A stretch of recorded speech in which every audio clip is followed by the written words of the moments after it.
Gage, What's up? welcome. How are you? I'm great, man. How are you? Happy New Year, by the way. I know we're 19 days Yes. in, Happy New Year. Yeah, but this is the first time we're seeing you on camera since the beginning of the year. this is true. I'm very excited. How's everything going, man? Everything's going great. I can't complain yet, but I'll find a way. That's awesome, man.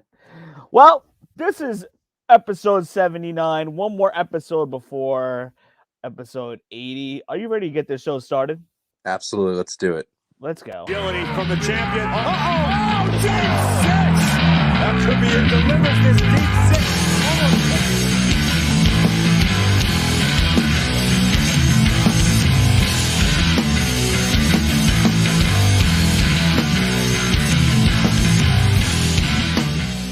Good evening. This is the Deep Six Pro Wrestling Podcast. We are here live. It is 10 o'clock at night. SmackDown just ended. Got a little Royal Rumble 91 playing in the background. But I am hyped. WrestleMania season is almost here. This is quite possibly one of the very last episodes under the Deep Six Pro Wrestling Podcast umbrella, as we're about to transition to the Aftermath Pro Wrestling Podcast. So I'm very excited about that and the big things that are coming this year. But Gage, welcome once again. How you doing? Yes, I'm great, man. I'm excited for the Royal Rumble. I think it's gonna be a good show. I think WrestleMania season's starting to look pretty good, and I'm excited for what's coming. Absolutely. Before we get into all that, we're gonna start off hot really quick. We're gonna talk a little bit AEW Dynamite, then we'll come in with some light predictions for the Royal Rumble of how everything is shaping up. But let's start off. AEW Dynamite starts off with Jon Moxley coming out. AEW coming in hot as always. They drew a 1.032 rating. Not bad. Yeah. Not bad. Not at all. For their second week on TBS, they got to be very happy about that. Yeah, definitely. I mean, especially with the return of Jon Moxley. I mean, that's Jon easily Moxley looks great. Yes, very good. Noticeably thinner. Very good. And I think he's going to be working a lot better too. I'm Yeah. very excited to see what his in-ring work is going to be once he starts wrestling. And oh, hold on, I think he wrestled tonight on Rampage, if I'm not mistaken. Yeah, he wrestled Page. What's that?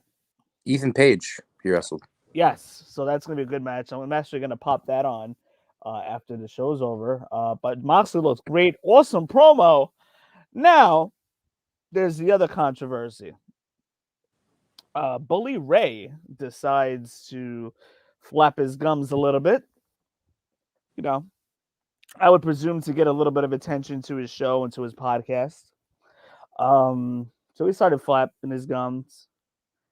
He's not 100% wrong, but when he started talking about the fans and what about the fans, and I get that I kind of understand where he's coming from, where you want to be the best for your fans in and out of the ring, but way too soon. First of all, way too soon for him to be talking about Jon Moxley like that, and I just think certain things should be left unsaid. Jon Moxley's wife was getting on him. Paige was getting on him. Did you hear about this? I did not. No, I did not hear about this. Yeah. So basically, Bully Ray was kind of taking the high road a little bit, and kind of like maybe throwing a little shade on Jon Moxley for maybe alluding that he was being selfish to the fans. But listen, I mean, you train to wrestle. You understand a little bit of the grind, and you've probably seen like in the background of what other wrestlers had to have gone through and what they go through, what they put their bodies through, the stress. I think a little bit of sympathy should probably go a long way here, because we don't know what goes on in these personal lives outside of the ring. So, one thing's for sure, Bubba Ray, too soon, my man. Too soon. You should first off, you too soon with the opinions, and second, again, throwing a little shade towards John Moxley. I don't think was the right call. You don't think possibly it was a work? You know, I don't want to fully rule that out either. Yeah. You have to go between every deciding factor. You never know what they want to do. You know what I mean?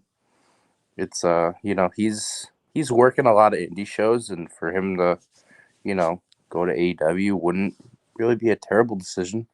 You know? Yeah. I mean, listen, that remains to be seen. I mean, we have not seen Bully Yes. Ray on the AEW camera yet, and if we do, I would like to see that confrontation back and forth, face to face. Yeah. But yeah, but listen, John Moxley had to go home for a while and get himself right, and he looks great. It looks like he definitely got himself right within the 3 months that he's been gone. So seemingly much needed time off. And again, he looked fantastic. I would imagine he was going to be very good in the ring. Last night, kind of like working probably similar style to when he was in NXT, maybe first coming up to WWE. Like he had that physique. Yeah. So he looked great.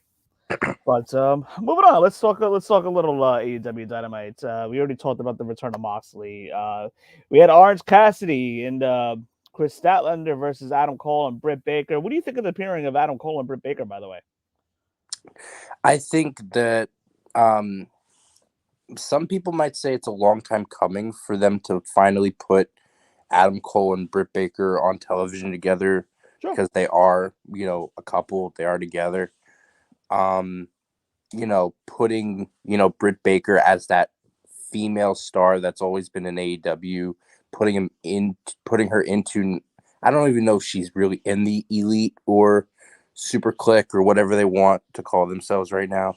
But like, she seems like she's, involved because she is with Adam Cole. And, I want to see where they're possibly going to go with it, if they possibly see that, for maybe possibly setting up a separation between Adam Cole and the Young Bucks and the rest of them, saying that Britt Baker's possibly holding him back from him doing more things because he's really focusing more on her than them. But I think that, they're putting on quality matches, and, they're both very talented in-ring competitors. And, I feel like it's good for business, Yeah. Couple good spots in the match that we had, by the way. Statlander with a 450 splash, and Adam Cole was protecting Britt Baker, being the good boyfriend that he is. But that was a cool little spot. Britt Baker hitting a Canadian Destroyer on Statlander on the outside. I thought that was a pretty cool visual. Britt Baker is, in my opinion, has improved a lot over the last year or two. We see Orange Cassidy knock Britt Baker off the apron and through a table, so she goes through the table. She has no problem taking spots like that, which is what I like about her. And then we see Adam Cole with another low blow. Could we quit it with the low blows, Adam Cole? But that's his thing right now, hitting the low blows. Yeah. I feel like Orange Cassidy is taking a low blow every single week for like the past month or so. I mean, it's it tells a story. As long as I always say, as long as the low blows the finish of the match, I have no problem with it. Yeah, it basically led right to Adam Cole's finishing move to enable Britt and Adam Cole to get the win over Orange Cassidy and Chris Statlander. But leading to that, next week we have an Anything Goes, no DQ lights out match at what they're calling next week's Dynamite AEW Beach Break. That would be Adam Cole versus Orange Cassidy, which I would imagine should end this feud, you would think. Yes. And maybe they'll move on, because I feel like the Adam Cole Orange Cassidy, I want to see a good one-on-one match here and just let it be it. I feel like it's kind of overdoing its stay over the last 2 months or so. I don't know. we're seeing good wrestling action. I think we're going to see a good match next week, but I'm just not too sure about the pairing of Cole and Orange Cassidy, to be honest. I really feel like Adam Cole can be dancing with some bigger names, in my opinion. I feel like Orange Cassidy was kind of like, and it even goes back to the PWG days. Like I think they worked back in PWG. Like, it's Orange Cassidy is that bigger name that, even with his gimmick and everything, would be something that Adam Cole can thrive off of. They can bounce back off of each other very well. And I think they have been. And I think that they definitely can give this win to Adam Cole because, especially like you're saying, you see him wrestling bigger names and beating Orange Cassidy and moving up to possibly going to Hangman or whoever else it may be, would be the next step in that. Yeah, for sure. I mean, listen, outside of Hangman, who do you have Adam Cole feud with next? I don't know, maybe somebody good to put him over would possibly Jericho, maybe John Moxley. Some baby faces that have that experience in AEW that can possibly, like, not saying, John Moxley would put him over, but Jericho might. John Moxley, Adam Cole would probably have a good match. There's a lot of options. Absolutely. Excuse me. Next up, we had Punk versus Shawn Spears, MJF on commentary. We can tell that they're easily that they're building up to Punk versus MJF, in which I would imagine would be at Revolution, which is about another 6 weeks or so away, at the beginning of March. Punk wins in 10 seconds. Shawn Spears is distracted trying to get MJF, making sure that MJF is looking from a commentary booth into the match. And right out the gate, Shawn Spears comes right after MJF. I'm sorry, Shawn Spears comes right after CM Punk. And then Punk automatically puts him in the GTS, go to sleep. And then Punk gets the 1, 2, 3 matches over in 10 seconds. So Punk basically just barely broke a sweat. So that will lead to, then we see MJF trying to creep up on Punk from behind. And Punk gets MJF's scarf. Have you noticed a lot of people walking around with that scarf lately? Not Yeah. just like wrestling fans, but just in general. Oh, in general? Just No, in I've seen general, I'm wrestling seeing fans that love it. pattern walking around like the mall. I've seen people wearing that scarf. I mean, maybe it's influenced by MJF. We are on Long Island. Yeah. I'd like to get one myself. Yeah, I think I should. That's a good idea. You That's rock fun. it pretty well. Yeah. But yeah, so Punk wins in 10 seconds. I would imagine we're gonna get Punk MJF at Revolution. In between, I think I had Wardlow. We also the layer to this is you got MJF and Wardlow. There's something going on there. Mm-hmm. So I'm led to believe that Wardlow could very well play a factor in MJF CM Punk match, which would lead to, I would believe, a split. I feel like that's happening. They're very much hinting at it every single week now. So that's another thing to keep an eye on. Wardlow might become a big star for AEW soon. I guess time will tell there.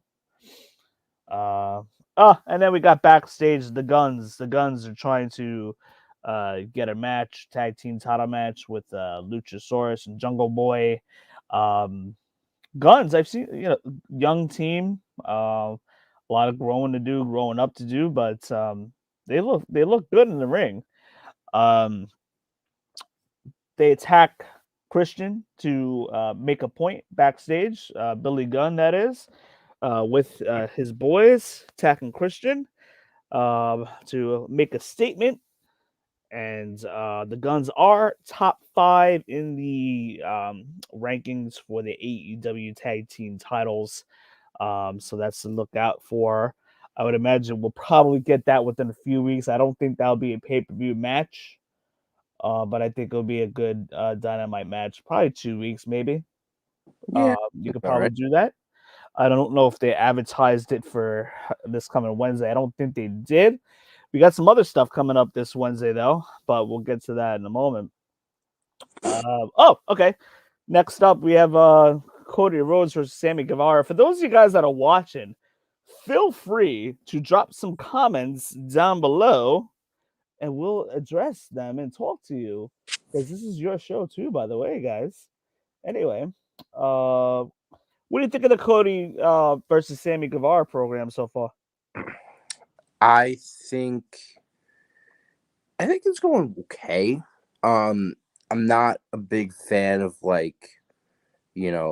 Cody won the title off Sammy, and Cody has to go away or whatever. He got hurt or whatever it was, and then Sammy wrestles, wins the title, and now it's a title unification. Like, there has to be one champion.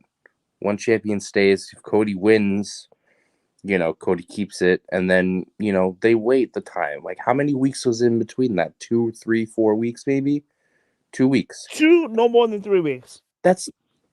Why would you have to? Cody should have been gone for played it off and should have just Yeah. stayed away for 2-3 months. And is Cody wrestling heel now? Is this a thing? No, he says he'll I never don't go think heel. it is, but he's I see a bunch of things on Instagram or Twitter or whatever, and he's posting snobby tweets or whatever, and I'm he's trying to pull it off it, but after Sammy officially beats him, which I think is going to happen, he's just going to go back to just staying off TV for a little bit and then coming back and wrestling, whoever it may be, whoever the next person that's coming in is. Yeah, I'm excited about that. Have that Sammy Guevara Cody match. So this would actually, in my opinion, I think this would be the rubber match, the ladder match. Mm-hmm. I would expect Sammy to win. Like you said, I don't get the whole doing interim title for 3 weeks. I mean, that's something that in real life in UFC that stuff can last up to 6 months, 8 months. Or a year if somebody tore their ACL or Achilles while they were champion. So that's when you have to have interim to cover the time of injury. But this was just 2 weeks, 3 weeks. It was unnecessary. Very, very, very unnecessary. They could have just easily rescheduled the match. But Sammy's gonna get the win there, I believe. He should have not lost in the first place, in my opinion. And I get how they're trying to build up Sammy. But it's just kind of weird. This is the weirdest thing I've seen with the interim title. It's never been done, which is cool. It's never been done, but I would have spaced it out a little bit more. We got a vignette with the Murder Hawk, Lance Archer, and Adam Page. So that match is going to happen soon. I think probably a Revolution. You think? What's the Summer Bash thing before, right? That's next week. No, I don't think they're doing next week. Yeah. I don't think they're doing it next week either. No, I think they'll probably do Revolution. They might do Revolution. I feel they gotta have another better headlining match though with that. Yeah, if they were to build them from till next week, they would have to go to a best of 3 or whatever. But I don't think they're gonna do that quick. I think even giving Hangman the first title win and then having a rematch beaten for non-title, have Lance Archer beat him and then have their final title match, and have Hangman go 2-1.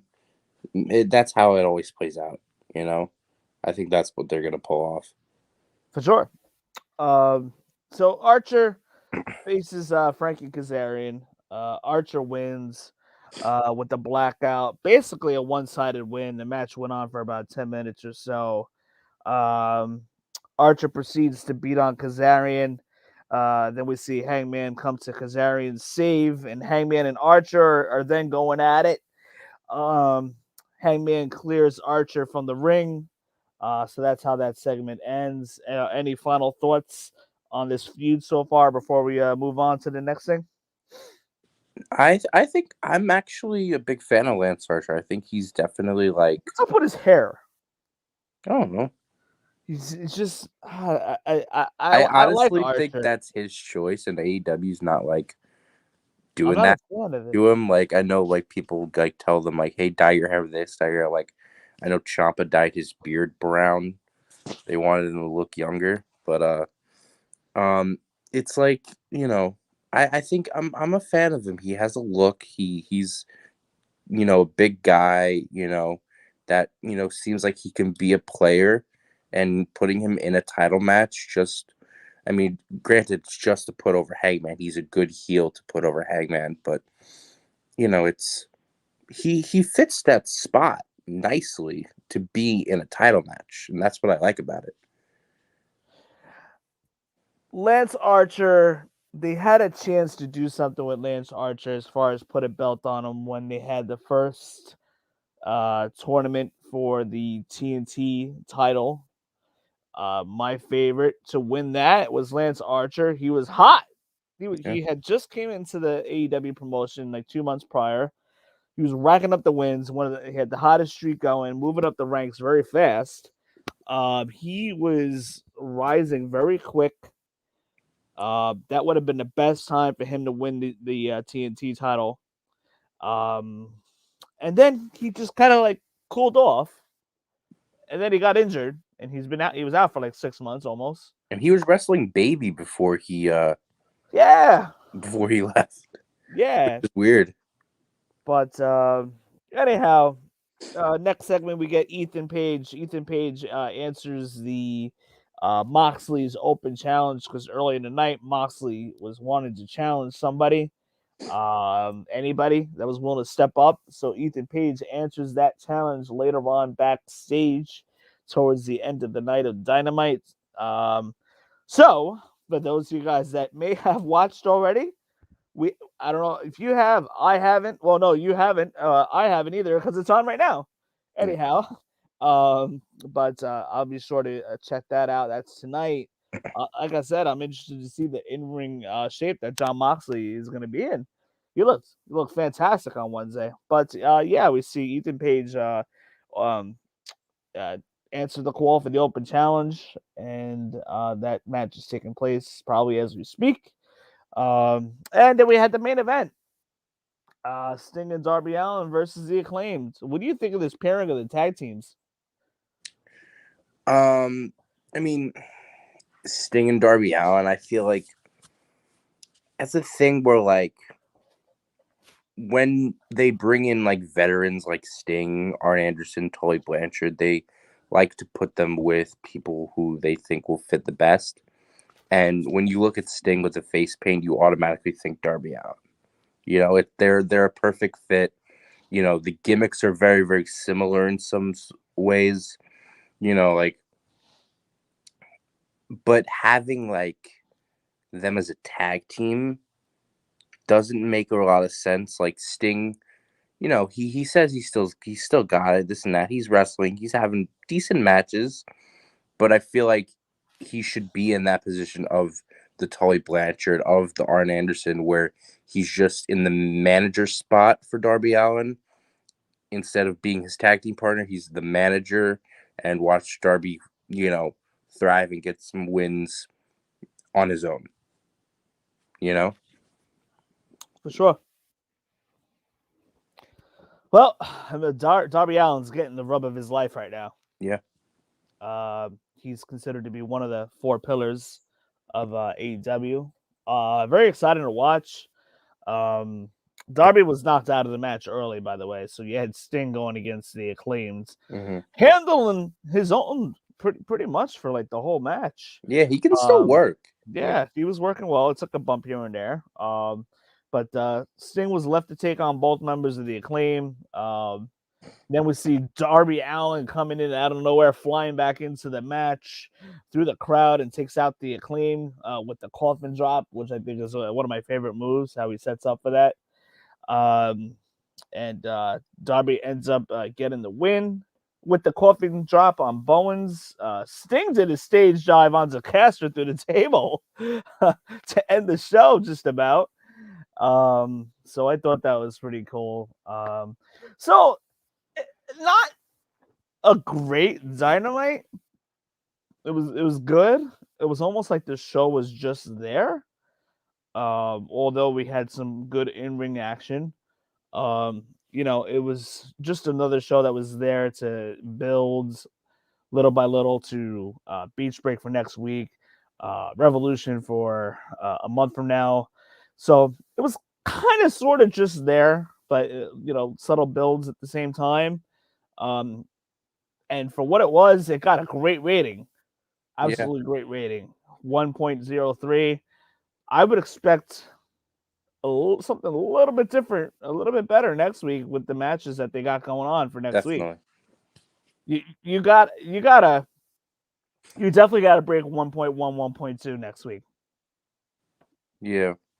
I mean, they do have some good, matches that can draw in people. Yeah. I mean, I know like what they have the Inner Circle versus the 2.0 and Garcia match, I think is next week. Mhm. Possibly having like, maybe John Moxley wrestle on that show, having, people that have some star power, that's all they can do. And then the Cody and Sami match that is probably going to steal the show. They'll have some high spots on that match that'll definitely get some talk. But Here's they'll another do thing. okay. Here's another thing. The little dissension that's going on within the Inner Circle. Yeah. Because you got Santana and Ortiz kind of aligns with what's his Eddie Kingston. And Eddie Kingston and Jericho are kind of fighting over that. And then that's kind of sparking a little dissension between Jericho and Santana Ortiz there. You So tend to that's see something like to watch. trend. Like they want to split up the Inner Circle. They're trying to split up the Wardlow and MJF and all of them, what they were, the Pinnacle, like these factions, quote unquote, that were, happening like months ago last year, that were running the shows, like are now starting to come to an end. And it's almost like AEW is realizing that they're having too much of that in a way of tag teams and factions. But then again, there's a lot of star power alone in those, groups that can thrive by themselves. And I feel like that's what they're noticing. For sure. And not to mention that you have Adam Cole with Fish and O'Reilly now Mm-hmm. with the Young Bucks. They're kind of like together, but not. Dark Order still together, but not. It's yeah. I do notice like the factions are kind of slowly dissipating a little bit. Good. But anyhow, moving on. We got the WWE Royal Rumble next Saturday. Yeah. This is the first Saturday Royal Rumble that I can remember since 1994. Nice. Yeah. I wasn't alive, so I wouldn't know. Wow. So first Rumble 94, that main event was Undertaker versus Yokozuna in the casket match where Undertaker Yokozuna got the win. Took about 10 guys to stuff the Undertaker in the coffin, and they all held the coffin shut, and they lit it on fire, and then Undertaker was gone until 1994 SummerSlam, when Ted DiBiase brought back the fake Undertaker, and then the real Undertaker came back, and then you had Undertaker versus Undertaker SummerSlam 94, which was, so that was that whole thing. And then you finally got the Taker Yokozuna payoff at Survivor Series 94 when Taker beat the Undertaker in the casket match, also with the help of Chuck Norris on the ringside, making sure that the heels such as Jeff Jarrett and Bigelow don't come in. Anyhow, so that was that. And then that Royal Rumble 94 featured Bret Hart and Lex Luger going over the top rope at the same time, which set up the WrestleMania 10 main event. Luger versus Yokozuna because of coin flip. Winner faced Bret Hart. And Bret Hart also had his match against Owen Hart to start off the WrestleMania 10, in which, in my opinion, was one of the greatest opening matches in WrestleMania history. Bret Hart versus Owen Hart. I could watch that match a million times. And then you had Bret versus Yoko there. So 94 was a pretty decent year. But yeah, so sorry to get a little sidetracked. As we're talking about Royal Rumble 2022, not 1994. Yes. But my whole point was this is the first time we're seeing a Royal Rumble on a Saturday night.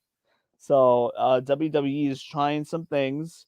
I kind of like how they're gonna do some Saturday night pay-per-views, some Sunday pay-per-views.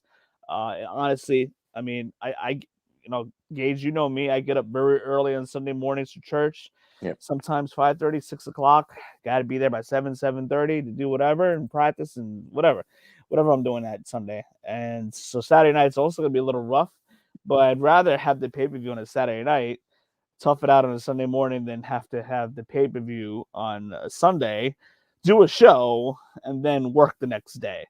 Mhm. I think that's even tougher, to be honest. So, but we'll see how it goes. But anyhow, Royal Rumble 2022, we are 8 days away from that Royal Rumble. Man, I cannot wait. And it's the kickoff of WrestleMania season. WrestleMania season is here, everybody. It's gonna be good. I think I have hope for this year's WrestleMania season. I think they're gonna be able to build it nicely and have quality matches at WrestleMania. Yeah, no, absolutely, for sure. Sorry, we're having a little technical difficulties on my end. But moving on. So let's talk about the card really quick, quite Yeah, honestly. go through it. Let's do it. So we have Brock Lesnar versus Bobby Lashley. I think it's safe to say for the WWE Championship that Brock Lesnar retains, right? Yeah. Yeah, I would say so. Should be a good match though. For sure. I'm just curious to where they're going to go with all this Brock Lesnar stuff, but we'll talk about that in a second. Universal Championship match. We got Roman Reigns defending against Seth Rollins. I personally see Roman Reigns retaining as well. What do you think?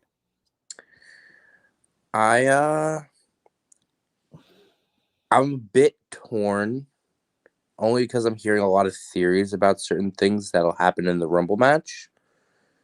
But I'll save that for another time. But I do have more hope in Reigns retaining. For sure.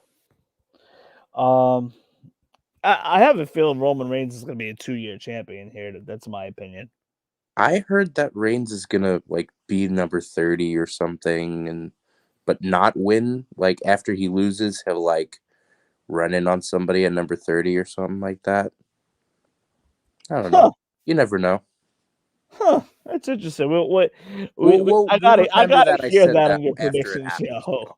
I gotta hear that on your prediction show next week for sure. That's gotta be interesting. Becky Lynch versus Doudrop. Once again, this is another championship match where I do not see the title changing hands. First off, Doudrop should change her name back to Piper Niven. Correct. In my opinion. So I think they're going to work a very good match together. Yeah. There's no doubt about that. But I just feel that the title's not going to change here. This is obvious. This is just kind of like a little sidestep, just a small little detour in the road, to kind of take a break from Becky Lynch feuding with the likes of Liv Morgan and Bianca Belair, and I feel like they're going to revisit Becky Lynch versus Liv Morgan at Mania, my opinion. But they could also go the route of Becky Lynch against Bianca Belair, or Bianca Belair and Liv Morgan in a triple threat against Becky Lynch. That could very well happen too, and still have Liv Morgan come out on top by pinning Bianca Belair, and then you protect Becky. So, and I've also heard some things where Lita she's going to be in the Royal Rumble match, could win the Royal Rumble and have one last push to go against somebody with the likes of Charlotte or Becky, which you could do. You could Yeah, do you Lita. could.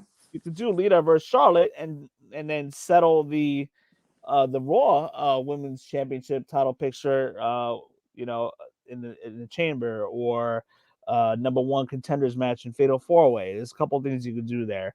So I couldn't really tell you who's going to win the Women's Rumble. I'm thinking it's probably going to be Bianca, uh, Liv Morgan, or possibly Lita as my dark horse. Any surprise entrance that you think? Yes. Oh yeah. So first we got to talk about that. Possibly Bailey, because we're getting very close to the window where it's about time for Bailey's return. Now, with the type of injury that she obtained last year, 9 months is usually the typical timetable, and technically that doesn't really only brings us till about February, March. So I'm not too sure if we see Bailey at the Rumble just yet. She could, work a little light in the ring and then get her return match closer to WrestleMania. That could work out. So here we go. We got a comment. I love comments. Let's see if I can pull it up. There we go. If the WWE implemented the Forbidden Door rule for the Royal Rumble and allowed AEW to be involved, I would pop hearing Punk's music and come out, and out comes MJF. LOL. Long shot, but it would be insane. Yeah, it definitely a long shot. Don't see that happening. But now that you brought it up, we have Mickie James, who's currently the women's champion of the knockouts of TNA Impact, and is going to be in the women's Royal Rumble match. Yeah, and they said that she plans on coming out to with the title and to the Impact theme song she has. Huh. Yeah. That's interesting. I think that's the extent. That's the only extent they'll go. I think they have a decent relationship. I feel like they're doing this because of how she walked out and how she left the company, and it's kind of like hey, we're sorry, we'll do this for you, and it's just going to be a one-time thing. But guess what? It's still the Forbidden Door, regardless of the reason. There's a lot of hope, but I think that there can also be some betrayal in that hope. Really? I don't know. You never know. Okay, now how about the possibility of WWE bringing in Stardust? I don't think so. You don't think so? No. It's technically a different character. They're not bringing them back as Cody Rhodes. They're bringing back Stardust. It didn't really work the first time. No, but it'll be a surprise entrance, and the smart I don't know. wrestling fans will the know only that it's surprise part of the entrance Forbidden Door. I hear Moose coming in from Impact. Huh. I hear a possible Alberto Del Rio comeback. Well, where's he now? I don't know. Was he in jail? I don't know. That's a different type of Forbidden Door. It's not really the Forbidden Door. He's not working anywhere else, but I don't know necessarily if they want to do him full time or just for him to show up. But it's something like, he's been giving so many chances. I don't really see why the need to, they threw out so many young, good talent from these releases, and they want to bring Del Rio back. But I don't know. There's some extent. You also, even if they're just going with Impact, possibly bring former WWE people like Matt Cardona, Brian Myers, possibly former Peyton Royce and Billy Kay are the tag team champions in the Knockouts tag division. There's some possibilities. Or Peraza?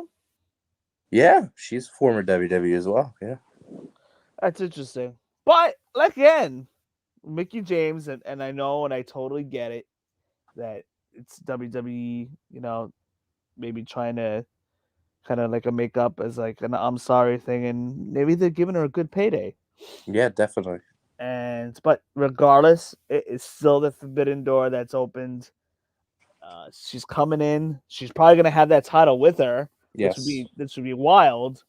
So this is something that we haven't seen on WWE programming since A long time. '92 when Ric Flair was actively WCW champion. Yeah. Very long I time. don't know if he was actively WCW champion. Actually, Yeah, he came on the WWE TV with the WCW title. Yeah, I mean, the possibilities are It's really definitely interesting how the wrestling world started buzzing about this Mickey James announcement. Yeah, and even like they announced it, which is a problem. Pat McAfee was like, "Oh, Mickey James from Impact." Yeah, I mean, love him. they acknowledged it. Yeah, They acknowledged that she's Yeah. Impact's Knockout Women's Champion. yeah. Pat McAfee said it. It's a cool thing. I like the hope, but with hope there could be some disappointment. For sure, and I would probably lean more towards keeping the expectations no higher, not much higher than Don't be what we surprised already if it's know. just Mickey James. I wouldn't be surprised either. Yeah. Now, the other thing is, somebody was also saying the possibility was going wild about the possibility of maybe getting Jericho, because Jericho was on WWE programming already with Jericho, Steve Moxley. Austin. It depends. I'm not too sure if you go as far as Moxley, but yeah, Jericho's more likely. Jericho was already on WWE programming with Austin. Stone Cold Podcast. Yeah. Great episode. I watched that. Great talk. The arena would go absolutely Especially if it came out to Judas. Yeah. I don't know. The WWE universe probably doesn't even know the song. I do. Well, you're also an AEW guy. Yeah. Well, that pretty much wraps up our talk of AEW this week. And a little bit of some Royal Rumble predictions. Hopefully, we can get everybody on at once for the Royal Rumble predictions, which we're going to do next week. Probably more towards the later part of the week. But yeah, this also could be one of our last episodes under the Deep Six umbrella, as we also alluded to as we were going through a name change. So do not be surprised within a week or two you see a little something different as far as the layout and the logo and everything goes. But we're looking to make some big moves this year. We're looking to roll out some t-shirts. Tommy did one heck of a job with the Aftermath logo. I cannot wait to wear the t-shirt myself once we get it rolling. I'm hoping to get it onto Pro Wrestling Tees. I've already inquired about it, got the emails from them, so we're looking to do some big things this year, and I cannot wait. So, and one more episode from episode 80. 80 episodes. Yeah. Not to mention the post shows and the prediction shows. We really about 90 to 95 episodes in. Yeah, t-shirts are coming, man. And I cannot wait. The t-shirt will basically, what I have in mind is a black t-shirt with our Aftermath logo right in the middle. And maybe we'll do a little saying on the back or something. So we'll figure out that when the time comes. But that stuff is in the works. So hoping to get that ball rolling sooner than later. Anyway, that's all the news for now. We will be back next week. Make sure that you guys are sharing this with your friends.